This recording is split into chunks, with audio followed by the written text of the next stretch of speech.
मूल प्रवाह अखिल भारत नेपाली एकता समाज महिला विभाग द्वारा हरितालिका तीज राजधानी जयपुर के रामबाग में धूमधाम से मनाई गई।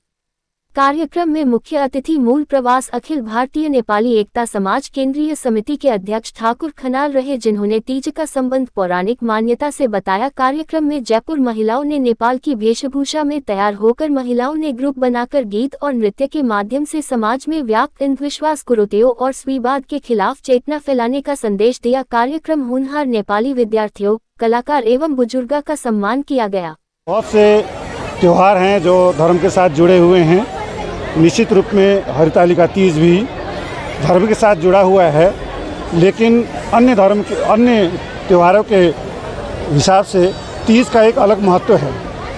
पौराणिक मान्यता के अनुसार जब उस समय के टाइम पे पर्वतराज हिमालय अपनी बेटी की शादी कहीं करने जा रहे थे, तो उनकी बेटी पार्वती को ये नागवार महसूस हुआ कि मेरा भविष्य समाज या कोई व्यक्ति तय करे, जिसे मैं चाहती हूँ उससे मेरा विवाह होना चाहिए, क्योंकि मेरा जीवन है, मेरा जीवन का निर्णय मैं खुद करने की मैं हकदार रखती हूँ बोल करके उन्होंने घर छोड़ करके काफ़ी लंबे समय तक जंगल में जाके वो रही। और भाद्र तृतीया के दिन उनके पसंदीदा जो उनके ख्वाबों के महाराज थे शिव आए और उनके साथ विवाह हुआ, और उसी पर्व को धार्मिक पर्व के रूप में मनाया जाता है। हम उसमें ये देखते हैं कि उस समय जब पितृसत्तात्मक समाज था, एक महिला ने हिम्मत किया और वो हिम्मत करके अपने अधिकार के लिए वो आगे आई। इसीलिए तीज में एक प्रगतिशील महत्व है।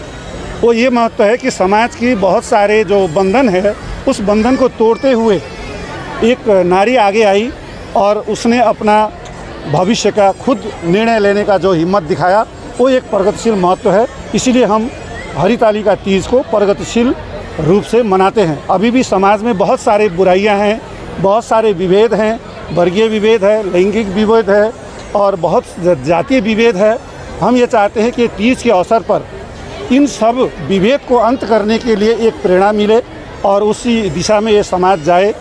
हालांकि अभी समाज में कुछ रूढ़िवादी, सामंती और पूंजीवादी सोच वाले लोग इस तीज को प्रगतिशील महत्व को मोड़ करके एक केवल मनोरंजन पे सीमित कर रखा है।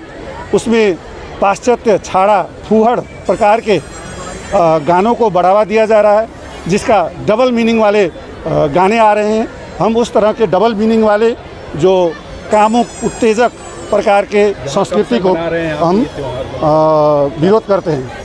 और जहाँ तक जयपुर का सवाल है, हमारा संस्था 1979 में गठन हुआ है। उसके कुछ समय बाद जयपुर में भी हमारी नगर समिति का स्थापना हुई है और लगातार जब से हमारा जयपुर में समिति गठन हुआ है, तब से जयपुर की नगर समिति इसको मनाती आ रही है। हमारे ये कार्यक्रम मूल प्रवाह अखिल भारत नेपाली एकता समाज के तरफ से ये जयपुर में ही नहीं, पूरा कन्याकुमारी से लेकर कश्मीर तक जो फैले हुए भारत के अंदर आज ये हमारा जो परंपरा है तीजी कार्यक्रम, ये भारत में ही नहीं, नेपाल में भी नहीं, पूरा अंतर्राष्ट्रीय लेवल में आज तीज का कार्यक्रम महिलाओं द्वारा मनाई जा रही है। तो महिलाएं आज व्रत करती है, तो शाम को अपना ये कार्यक्रम खत्म होने के बाद व्रत खोलती है, तो पति के लंबे समय के लिए वो एक व्रत करके लंबे आयु के लिए वो एक व्रत करती है। तो मूल प्रवाह अखिल भारत नेपाली एकता समाज जयपुर में ये उत्तर दक्षिण नगर समिति के तरफ से प्रत्येक साल, हर साल इसे ही रामनिवास बाग गाइड में एक कार्यक्रम किया जाता है। तो आप लोग भी देख रहे हैं, यहाँ 2000 से भी ऊपर हमारे आदरणीय दाजू भाई, दीदी बहनी जो यहाँ पे उपस्थित हुए हैं। तो मुझे लगता है मैं नेपाल के रहने वाला हूँ, इसलिए मुझे मिक्स नेपाल की जो सांस्कृतिक भाषा है वो भी मिक्स हो रही है।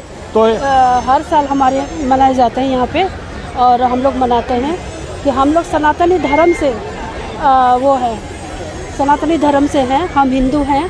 तो हमारे जो धर्म है उसमें कई मतलब और संस्थाएं आके लड़खड़ा रहे हैं, इधर उधर जा रहे हैं, उसको हम मतलब ये सनातनी को हम यथावत रखना चाहते हैं, जिंदा रखना चाहते हैं। जो हमारे संस्कार है, संस्कृति है, इधर उधर न भटके, न जाए, है ना। इस वजह से हम लोग ये करते हैं। और ख़ास करके हमारी जो ये तीज का पर्व है ना, ये तीज का पर्व में हमारे पुरुष लोग बहुत ही हमारी महिलाओं को सम्मान देते हैं और इज्जत देते हैं। और हम लोग ये मतलब व्रत रखते हैं हर साल, जैसे बताती हूँ मैं, उसी तरीक़ा से हर साल हम लोग व्रत रहते हैं।